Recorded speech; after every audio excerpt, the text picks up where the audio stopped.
Hi, this is Will Page, co-presenter of the podcast Bubble Trouble with Richard Kramer, the former chief economist at Spotify and the author of Tarzan Economics. You're listening to Your Morning Coffee podcast with my friends Jay Gilbert and Mike Adell.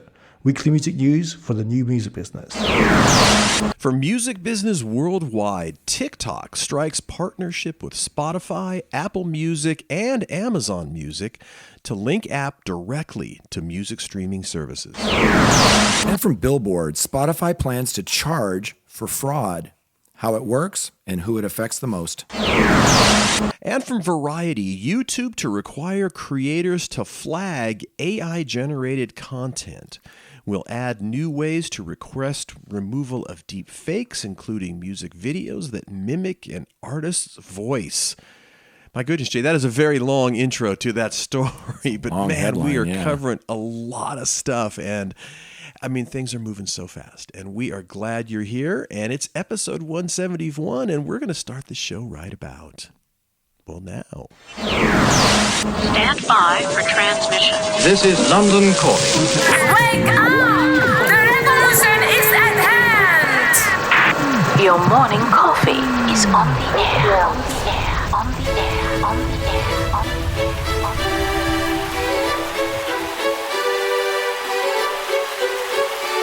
Standing by.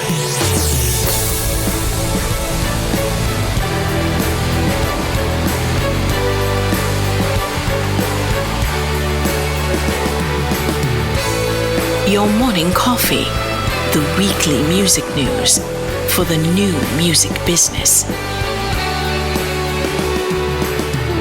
It's the highly curated, agitated, advocated, moderated, and liberated digital music information that you need to know.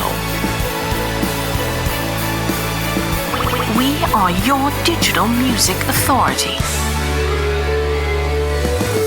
And now from our studios in Hollywood, California, here's your hosts, Jay Gilbert and Mike Adell.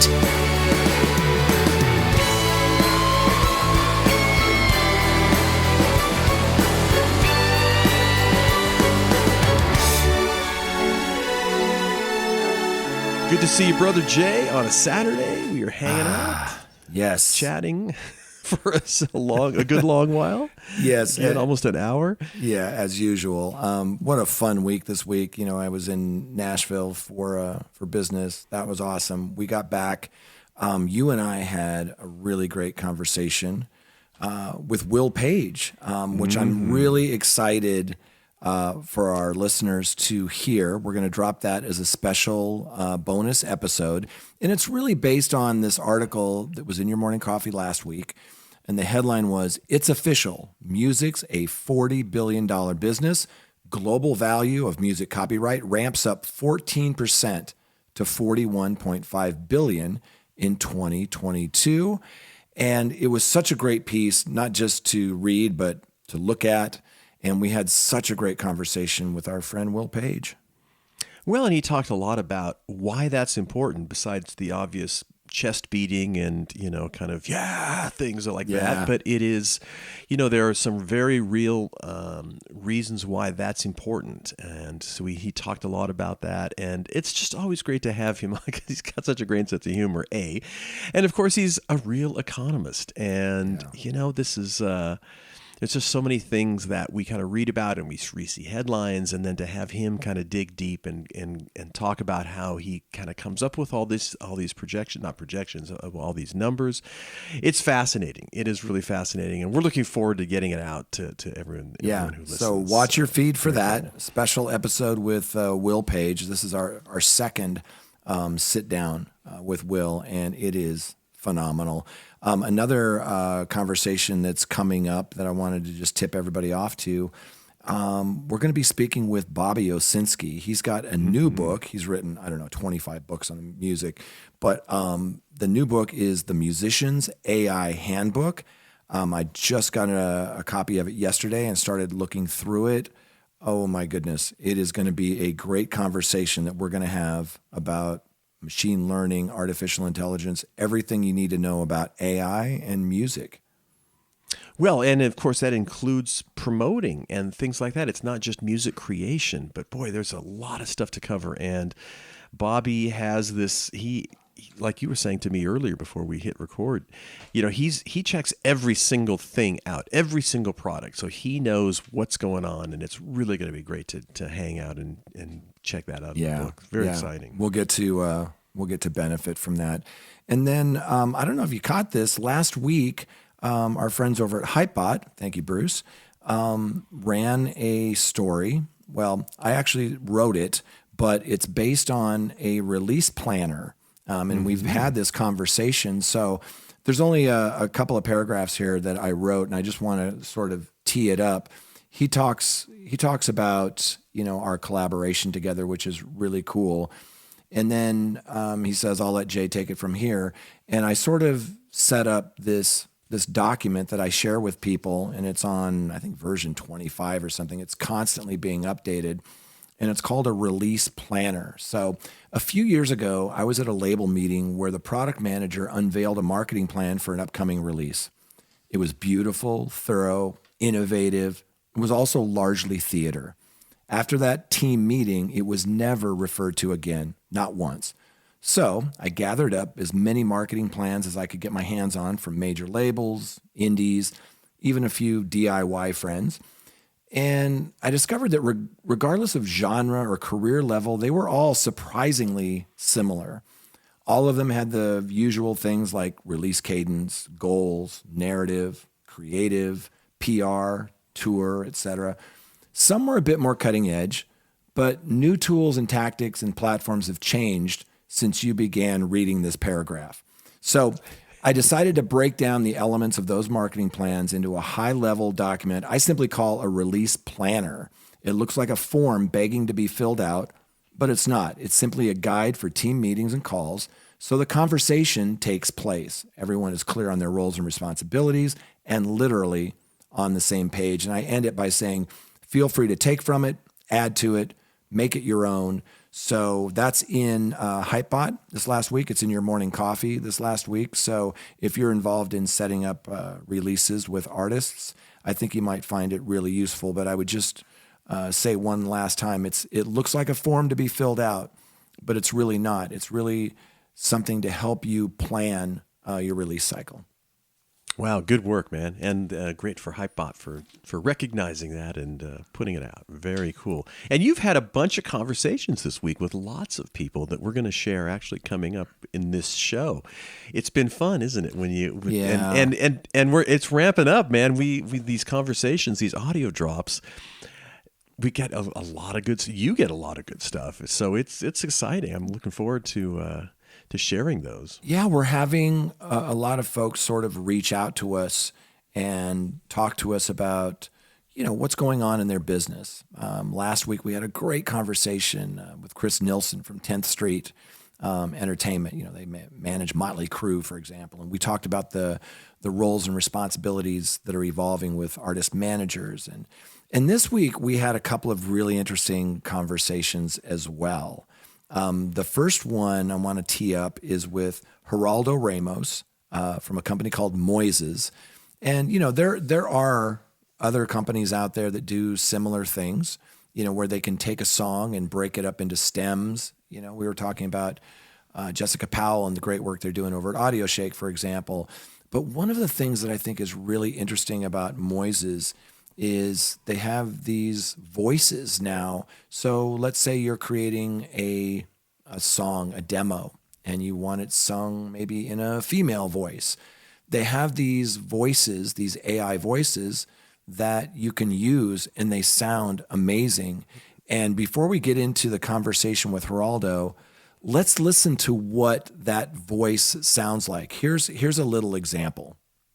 Here's my original voice. I'm stepping up to something I never thought would be. And here is Kate's voice. I'm stepping up to something I never thought would be. I know what I've been thinking in my dreams. It's you and me. Wow. That is incredible. God, crazy. And it's a different world now. And can you imagine if you're going to, shop a song to a certain songwriter there are actually people who are doing that now and delivering the song in that person's voice. So it's a whole new world. But I wanted to let people know sort of what Moises is up to. So let's listen in on that conversation with Geraldo Reymos over at Moises. Geraldo, thanks so much for joining me today. How you doing? I'm good. Thank you. Thanks for having me. So, Geraldo, how would you describe Moises to someone who maybe wasn't tech savvy? So I tend to focus more on the application of the technology we develop and how they can help musicians and producers of all levels, right? For example, when talking about source separation, which is the ability to separate mixed tracks into stems. And by the way, most people don't understand how challenging it is to get a fully mixed track and extract stems with the accuracy we see today. It's like getting a fully blended banana smoothie and trying to remove the bananas from it. It's a very challenging task that has been evolving in the past few years. So I also emphasize all the ways that technology can help advance production, practice, and learning. I'm a drummer myself, not a professional by any means, but I play since a young age, and playing along with tracks that already have the drums was not as fun. With Moises, I can remove the drums of any song and create practice tracks, right? Producers can also create remixes of songs that they don't have access to the stems anymore. Over the years, we've seen a lot of use cases like this, including from Grammy-winning producers. Education is also a big one. With source separation alongside chord detection, beat detection, segmentation, we're helping teachers and students to be more effective. In fact, we have some major music schools like Berkeley using Moises as an AI partner for students and teachers. Our mission as a company is to create technology that can empower people's creativity. It is so much fun to play with. Recently, Moises announced this AI voice studio with 11 voices. Tell us about that. Sure. We actually release a lot of updates in the platform itself, not just Voice Studio, but definitely Voice Studio is the bigger one. It took us over a year of development, and seeing so many people already using it is very fulfilling. As you said, we have 11 high-quality models that we recorded with professional artists in different countries. The range, we did the range from bass to mezzo-soprano, so we have a pretty good, variety of different voices and different ranges. So the business model is that like we work with these artists and we record a package with their voice. And for every sale of that package, they will get 100% of the revenue from that package until it gets to 10,000. And after that, we get a 20% cut. Basically, it's a new passive revenue stream we're creating for artists. We're seeing a variety of use cases out there for the Voice Studio. For example, creating demos is a big one. Producers are using it to have the flexibility of singing themselves and then changing to a female voice or male voice if it's a female singer. And that gives them, the ability to be very fast and creating demos and, new ideas. We also releasing private models where any artist can train their own model and share privately with trusted producers. We're seeing a big demand for that as well, because as a singer, you can, have your voice modeled and then share it with your producer. He can come and do some ideas for you, and then you can evolve the creative process way faster this way. So this is coming as part of Voice Studio. And beyond Voice Studio, we also released a new source separation model, which is giving much better results. It's the latest generation of source separation. We'll be working for several months. It's also the largest model we've ever trained. And the quality of separation is just incredible. And to support the producers using it, we're also releasing a VST plugin that will be able to do the separation directly in the DAW. And Voice Studio VST is also coming later. Awesome. Continued success, Geraldo. We'll check back in with you. Great job. Thank you very much. Yeah, this stuff is coming so fast. Like we were talking again before we hit record. It's just the tools that are there. And when you go backwards and think about when we started playing music, it was a tape-based world. And then we moved to computer-based digital audio workstations. And now the AI components coming in. It's just remarkable. And again, these things are not expensive. And to have these things in your toolbox is just remarkable. Yeah. Remarkable. Yeah, it really is. And I had one other conversation that I wanted to share with our listeners this week by one of my favorite people in this business, one of the brightest minds. And this is with Matt Adell. He's working with a company called Somms.AI. So it's SOMMS.AI. And they're doing some really cool work. Well, and this covers, again, how do you, when you talk about compensating, whether it's a voice or components of a song, how do you do that? How do you know what's being used? Well, there's the answer right there. It's, again, remarkable technology. Yeah. So Matt, in this company he's working with, Somms.AI, it really kind of kicked off with like this No Fakes Act and congressional copyright inquiry on AI. There were ongoing concerns around copyright, legislation, royalties, and ethics. The music business is really trying to figure out all of this stuff really fast. And Matt and his co-founder, Sean Power, they recently released the very first way to ensure attribution for original works, from rights holders for AI, which enables music rights holders and artists to train on music they actually have the rights to, and that it enables reporting and royalty splits and all sorts of things. They're working with music industry leaders like music distributor Symphonic, labels, artists, and music creation software companies who want to expand their catalogs while approaching generative AI ethically and transparently.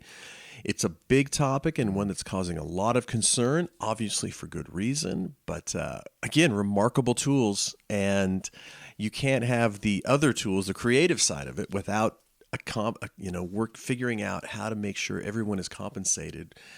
Because again, like whether it's ChatGPT or anything, again, these are pulling from sources of data or sources of works that already exist. And that's something we talk about quite a bit here is if you're drawing from somebody's body of work, then that work should, that rights holder should be compensated.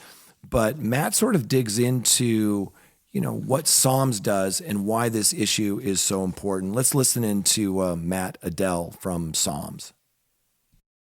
Matt, my friend, it's so good to see you today. How are you? I'm great. It's good to see you, buddy. So I was so excited to hear about your new venture. Tell us about Somms.AI. Sure. Well, about a year ago, I joined an existing team of 3 people who've been working on this for a number of years.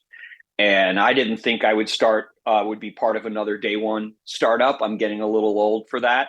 But when I met these guys, saw what they were capable of with the AI, and understood that they are all musicians and had the same belief about where this technology should go, how it can be used in service of creativity, and how the market can take advantage of this technology, I just had to jump in. So we are an enterprise solution for AI music for people who own, control, or create their own music. Our number one message to anyone who owns, controls, or creates their own music is that they should not license their music to anyone else's AI models. It's insecure. It's not clear how you'll be compensated into the future. It's largely unclear how your content would get pulled out of a system once your business relationship is over. So we offer all of these people, from the biggest record labels to individual artists, the ability to create their own custom model and license access to that model instead of licensing the underlying content. It creates a great deal more security, revenue opportunity, and control for the people who really deserve to control their music.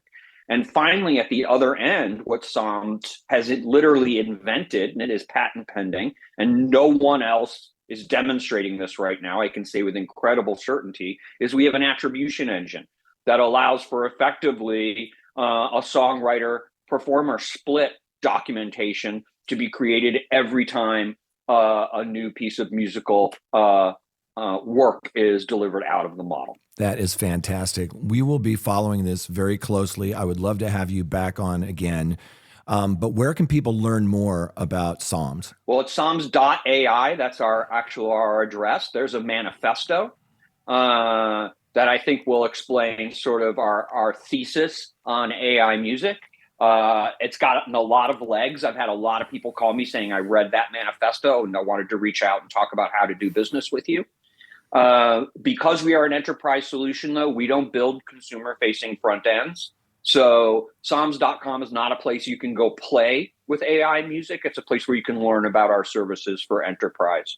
And most of our customers today are distributors like Symphonic, which we've announced, building the world's first distributor-branded custom model for their users, and functional music companies, record labels, and publishers are sort of the big ticket enterprises that are coming to us today. So you just mentioned Somms.com and Somms.AI. Oh, sorry. Somms.AI is our address. I'll be watching and cheering you on from the sidelines. Thank you so much, buddy. We'll stay in touch. I'll talk to you soon. Wow. Great stuff. Really interesting. Yeah. Really interesting. Yeah. It's good to know that they can identify this stuff. And I've been reading more and more about how technology, yes, it is at a light speed right now, but also ways to sort of track it and make sure somebody else isn't using your copyright. There's a lot of great tools out there like this. And, there are ways that, with companies like Somms, for example, that really protect the rights holders and help them to, promote what they have, the rights that they have. So kudos to Matt and Sean over at Somms.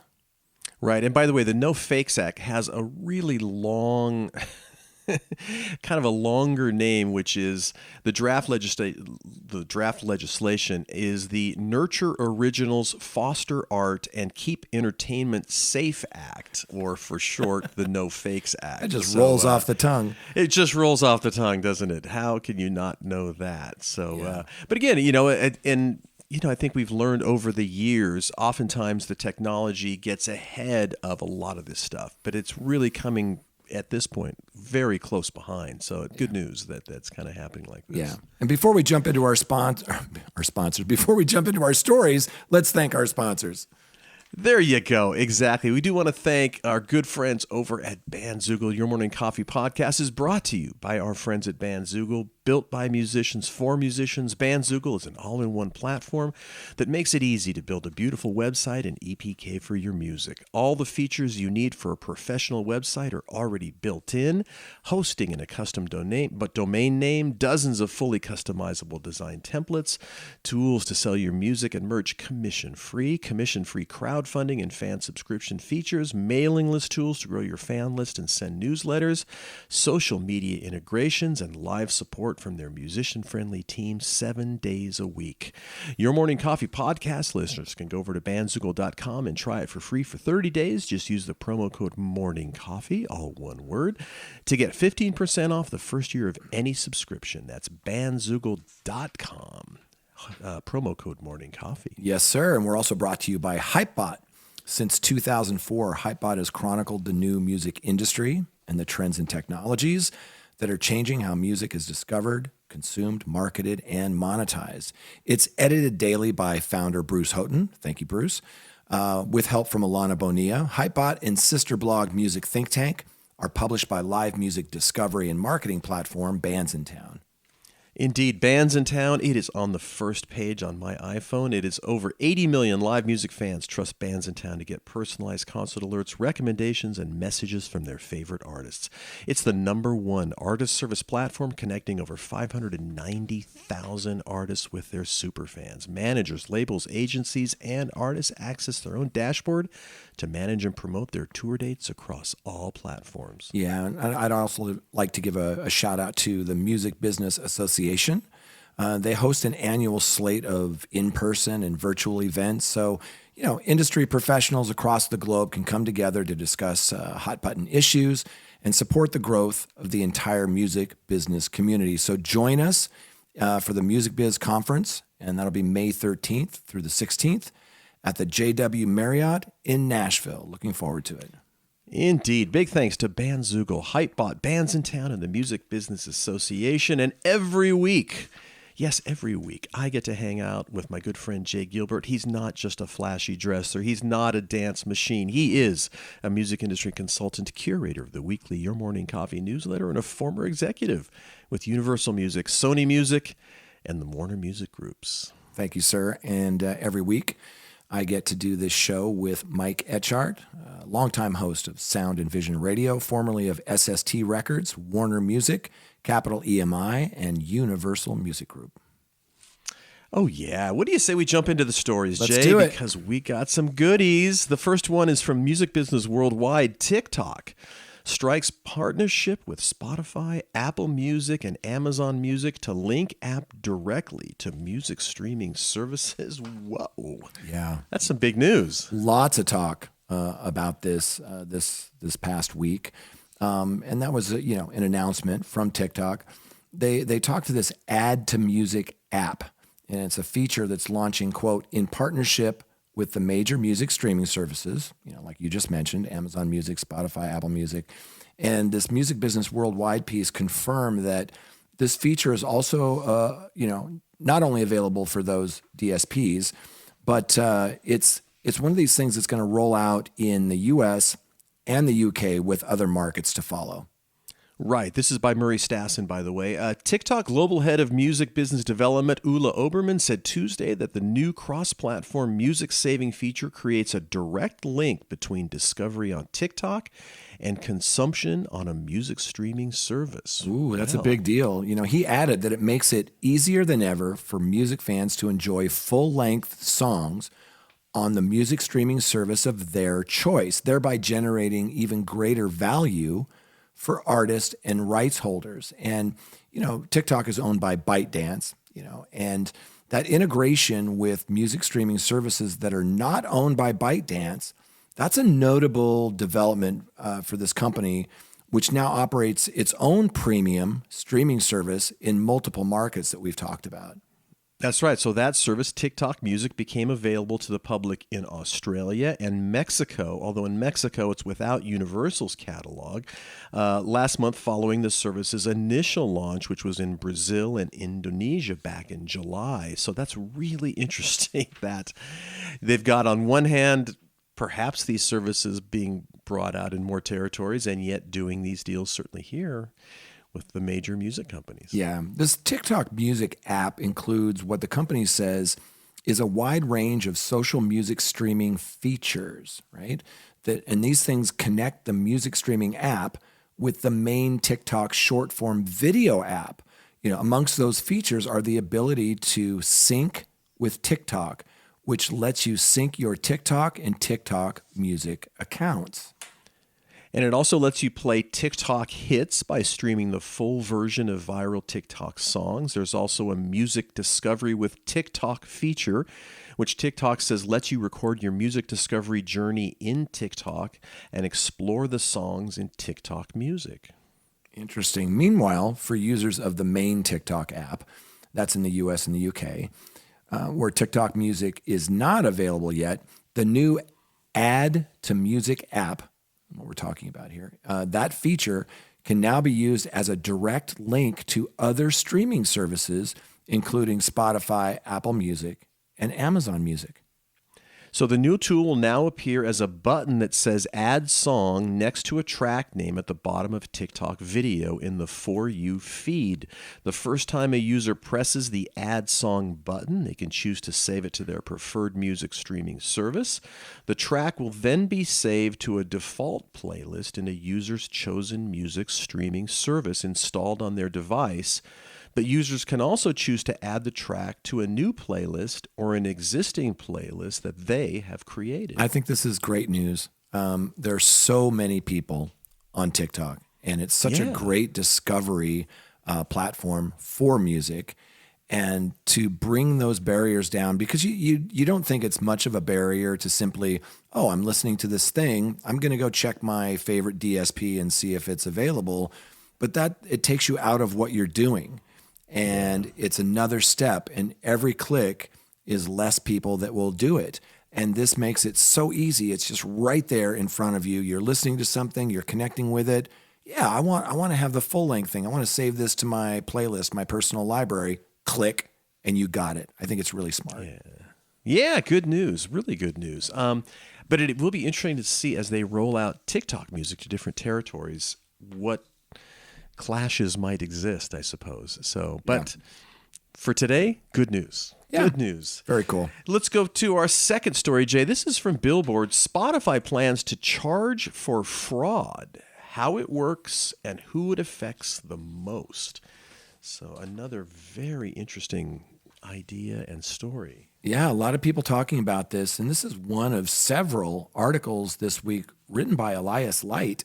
Holy cow, Elias, you've been writing some really great pieces lately, and there was just a lot that dropped this last week. So, they're going to charge for fraud. Well, what does that mean?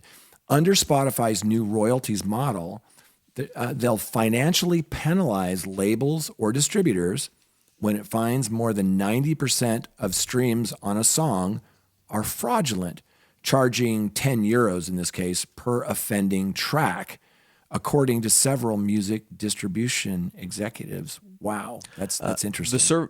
The service's current remedies will also remain in effect, removing fake streams from the system so they don't impact payouts or charts, pulling the track off editorial playlists, and possibly striking them from the platform altogether. The fees racked up by labels or distributors will be charged against future royalties. Ooh.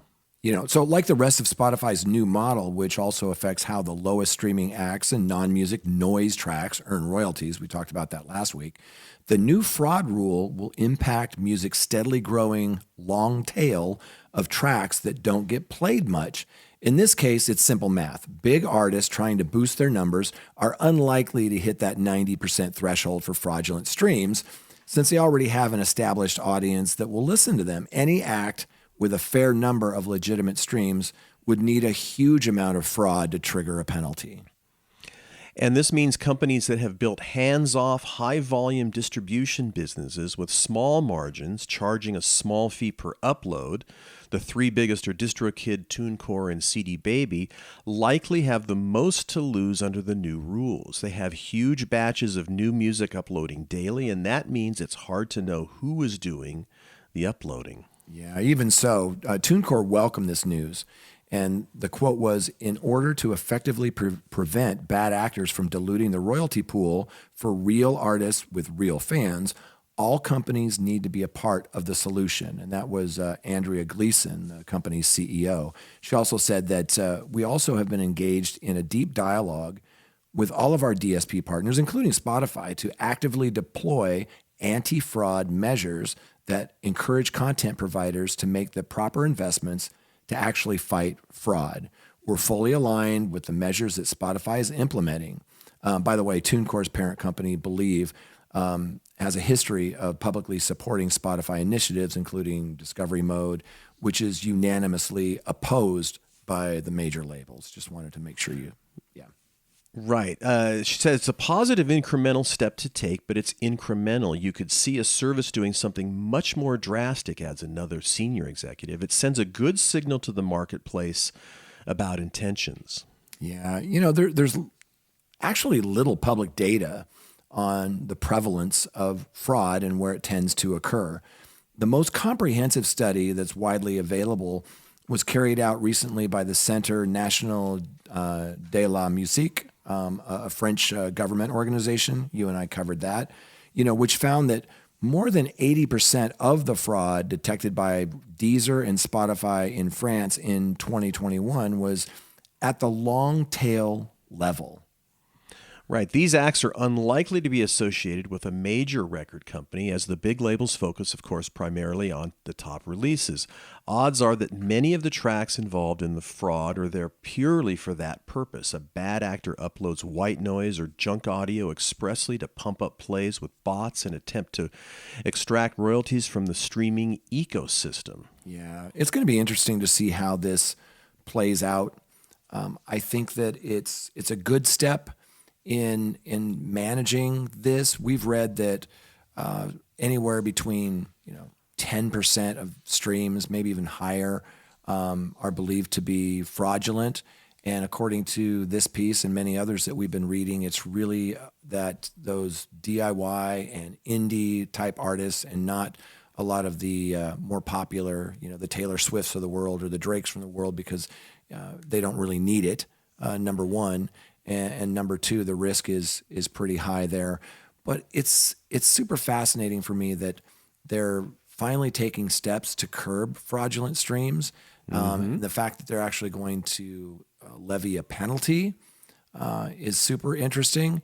But I'd love to get your thoughts on this. I have these conversations sometimes about fraud in streaming, and one of the reasons why people are trying to get those numbers up is it can affect their livelihood. For example, they may not get into a festival because their streaming numbers aren't high enough, or their social footprint isn't large enough. And I wonder, do we really need that number, that vanity number on Spotify that says you've got X amount of streams? As you'll notice, you look at most DSPs, they don't have a number like that. It's really not necessary. Yeah, well, but this concept of pumping up your numbers goes back to the very beginning of the music business. And, we continue to see it in new and different ways, but it's still kind of the same concept. It can be as simple as bragging rights, or like you said, it can be as important as getting gigs, or, having that affect your livelihood. But this article kind of ends, it says the biggest takeaway from Spotify's new policy may be that it demonstrates how much the conversation around fraud had shifted in less than a year. And in 2022, no one would talk about it. In 2023, everyone is suddenly eager to tackle the problem and to broadcast their efforts in a public manner. So we really have seen that shift in just about a year. That's fast. That's fast. Yeah. That is really fast. So, yeah, again, we will continue to monitor this and have conversations about it. But it is it's super important, and it is interesting to see how quickly things have shifted in this landscape. The times they are a-changing. The times they are a-changing. How about the last story, Jay, from Variety? YouTube to require creators to flag AI-generated content will add new ways to request removal of deep fakes, including music videos that mimic an artist's voice. Yeah. So, yikes. Again, technology and fraudulent activity and new laws and rules kind of coming to head here. Yeah, it's super important, and we knew this was coming. When we see these AI songs that are drawing off someone's body of work and creating a new work, and some of them are getting really good. But now we have ways to identify these things. And now, according to Todd Spangler, who wrote this piece for Variety, YouTube is stepping in, and I'll just kick it off with, he writes that YouTube wants to let creators tap into the power of artificial intelligence, but it's also putting in place new policies requiring creators to indicate when they've uploaded AI-generated content. And, YouTube will also adopt new ways to request that content is, quote, it simulates an identifiable individual. That's easy for you to say, or mimics an artist's unique singing or rapping voice. Any of those will get pulled down. Yeah, within the next few months, YouTube said it will introduce updates that inform viewers when the content they're seeing is synthetic. As part of that, the video platform will require creators to disclose when they've created, altered, or synthetic content that is realistic, including AI tools. Yeah, this is really important, and it sounds like, a futuristic movie. Some of the terms that they're using and some of the things in this thing it's really crazy. So YouTubers who, flout the new rules will face repercussions. Creators who consistently choose not to disclose this information may be subject to content removal, suspension, from YouTube Partner Program. That's their ad revenue sharing program, or other penalties. And that's according to Jennifer Flannery O'Connor and Emily Moxley, VPs of product management at YouTube. And they wrote that in this blog this past week. So YouTube will label AI-generated content in 2 areas. In the description panel, indicating that some of the content is altered or synthetic, and more prominently in the video player for certain types of content about sensitive topics.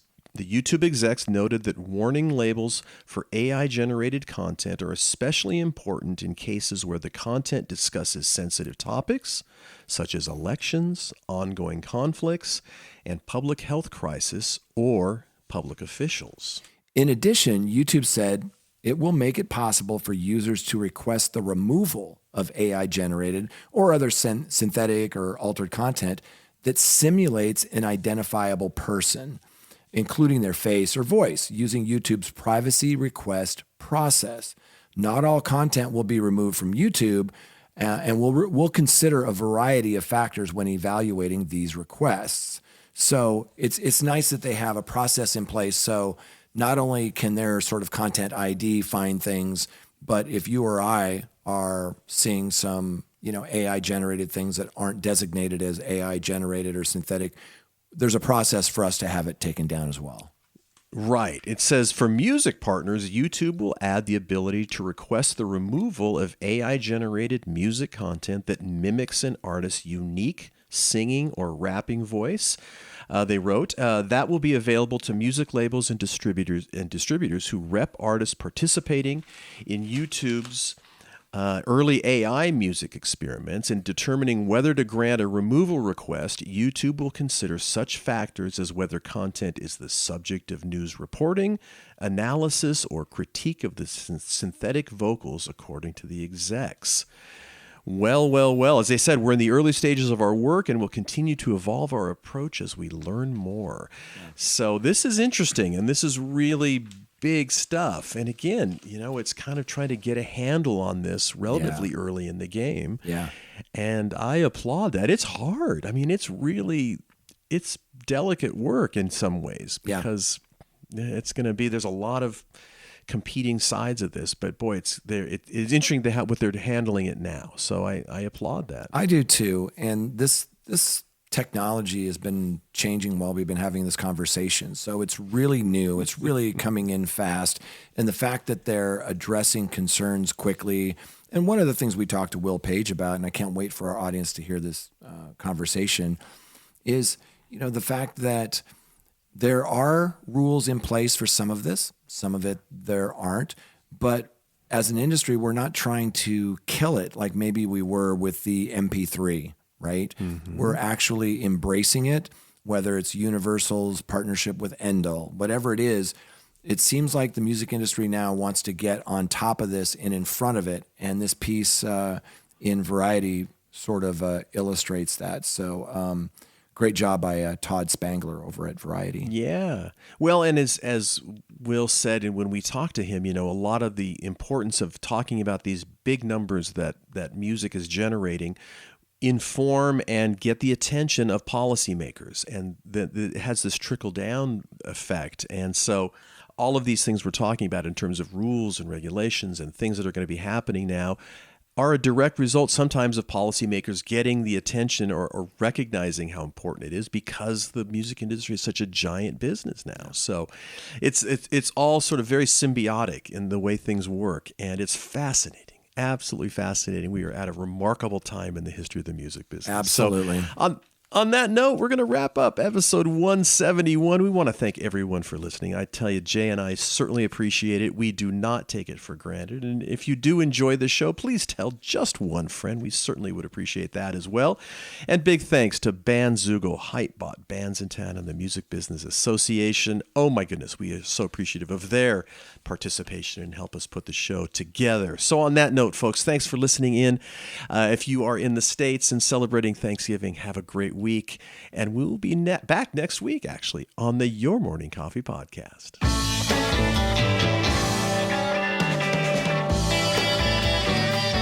You've been listening to Your Morning Coffee, the weekly music news program for the new music business. Join Jay Gilbert and Mike Etchart next time for the digital music news you need to know.